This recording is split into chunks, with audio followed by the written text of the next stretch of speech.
What up, everybody? At the end of Power Book 2 Ghost Season 4, Episode 8, we saw Dawn Carter and Noma have a face-to-face, and Dawn Carter strolled up on Noma when she was thinking she was about to have a meeting with Nico to flip on Carter.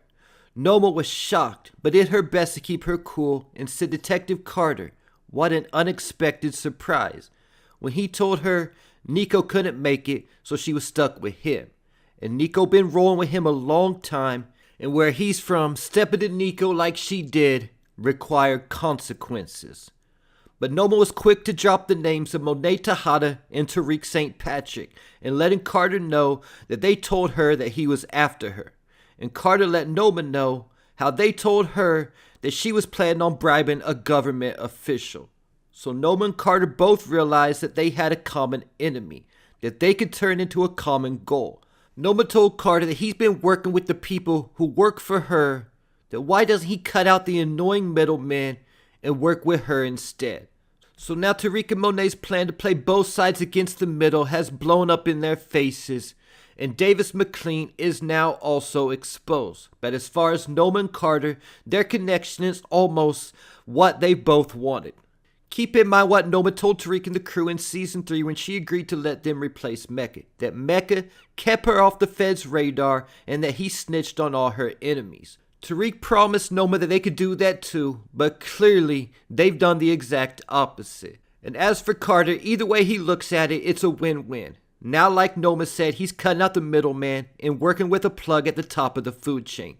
So whatever his agenda is, controlling what drug dealers operates in the city, this alliance will only make him more powerful and increase his payday as well. So this partnership is a win-win for both sides.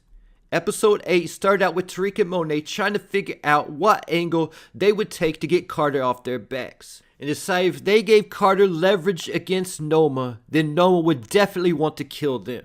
So the plan was to weaponize Noma against Carter.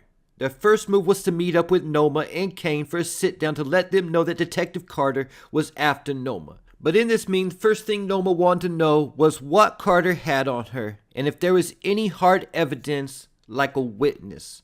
But Tariq didn't answer the question and continued to try to divert her focus on Carter being a problem. But Noma insisted that they tell her where they were getting this information from and what evidence Carter had on her.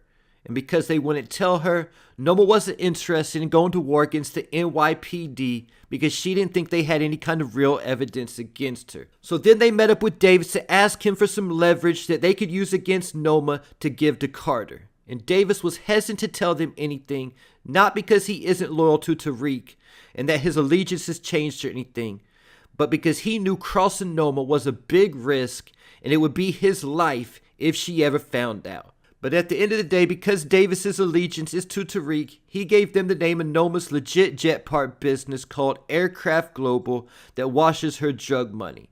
And Noma's new government contract, Sterling Reynolds, from the State Commerce Department. Then their next move was to meet up with Carter and give him this information in hopes to get Carter off their backs.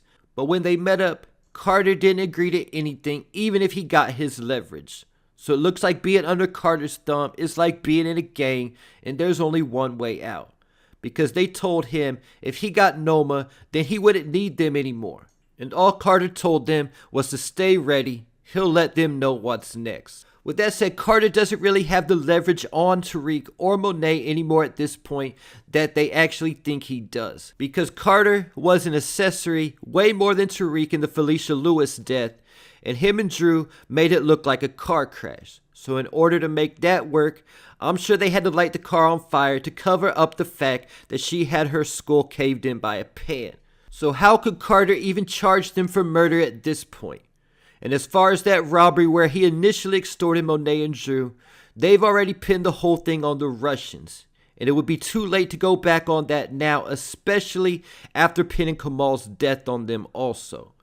But they really aren't thinking clear like that because he has them so shook. Personally, I would just get out the city for a while because Carter is only NYPD and he's not a Fed.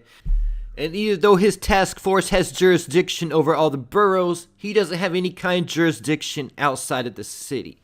After getting the information from Tariq and Monet, Carter then planned on listening in on and recording Noma's dinner with Sterling Reynolds to have the leverage he would need to go against her. But as soon as they sat down, and before they could even order, Davis came rushing in with a note saying, "Carter has eyes on you, dinner's over."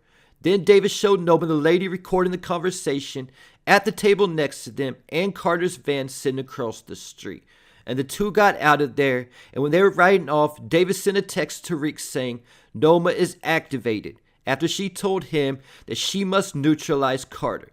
But he told Noma that he got wind of what was going on from a source close to the task force. Noma's plan was to pay off Nico Halster to report Carter to his superiors. Nico said he would need 7 figures up front and ongoing payments after that. But Nico reported everything that went down to Carter right afterwards, who was talking to a picture of his dead wife Denise when Nico walked in.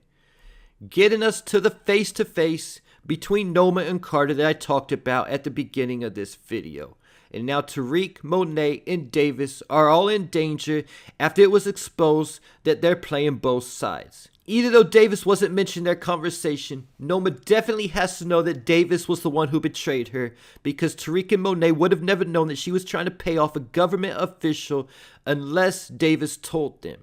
And in episode 7, Noma said that she didn't trust Davis and also mentioned that he worked for drug dealers like Tariq St. Patrick and Monet Tejada. So she knows exactly who double-crossed her and where they got that information from. But because Tariq, Monet, and Davis don't know that Noma and Carter had their face-to-face and they still think that everything's going according to their plan, Noma and Carter are going to let that play right into their hands. Noma will act like she has Nico Halster working for her and that he's going to betray Carter, and that he has a location where Carter's going to be, and she's going to tell Davis that Tariq must take out Carter for her. That's why the episode 9 trailer has Davis telling Tariq that he'll have to take out Carter. And that's why we see Tariq in a confessional booth at the cathedral that Carter goes to, ready to take Carter out, thinking that he has the drop on Carter. And I initially thought this was how Carter was going to be taken out, but because Carter has the drop on Tariq, and it's showing Tariq in the confessional booth waiting on Carter, I don't think it's going to go that way anymore. I think Carter will be waiting somewhere for Tariq. Likely he'll sneak up on him soon as Tariq thinks he's about to shoot Carter when he opens up the booth. The trailer also shows Carter all bloody saying, "What the fuck are you going to do now, Tariq?" Does this mean that Tariq will eventually get the upper hand? Will Davis find out that Carter got the drop on Tariq and rush to the cathedral to save him? And that's why the trailer shows Davis with a gun in his hand.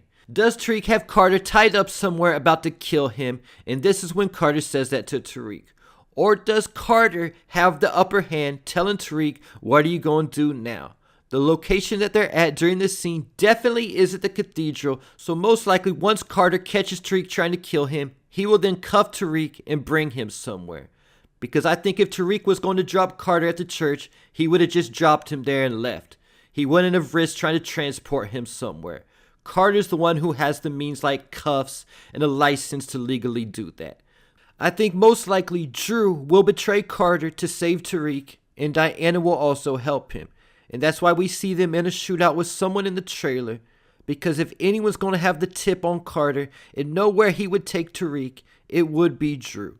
And there you have it. Leave your thoughts, theories, and predictions in the comments.